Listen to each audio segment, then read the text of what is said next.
What's up, you guys? I just wanted to chit chat really quick. I did my makeup today and I think it looks really good, so I want to talk about the star of this show, so let me hop right into it.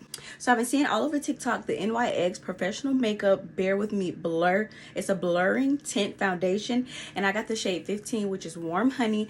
It gives me like a nice satin matte finish. I really liked it. At first I thought it was kind of orangey, but I wore it out in public in different lighting and I think it looks really well. I might try the shade medium neutral also just to be sure, but I really like how this came out. I didn't have it on any blush today. I think it came out really cute, and I normally get pretty oily and it stayed pretty dry throughout the day. So I overall like this little satin look, so I definitely will be using the Bare With Me blur again.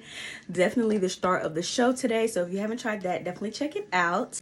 And there's some other products I use to complete my look. I use the NYX Can't Stop Won't Stop Contour Concealer. It's really good. I wear the shade Neutral Tan. I just feel like it elevates my eyes and brightens them up just a little bit, not too much. And then I also tried their Duo, their dual-ended face shaping stick. It's their Wonder Stick. That's the shade. I got it. It's a highlighter and a contour in the same way. So I really think this is really cute and it helped me with my basic look. I also use the NYX Butter Gloss. I got this in the shade Vanilla Cream Pie. I just thought this was a cute pink color, and I told y'all I'm trying to branch out into more colors instead of just the browns. Even though I like my nudes and browns, I have on a little bit of pink and I thought it was really cute.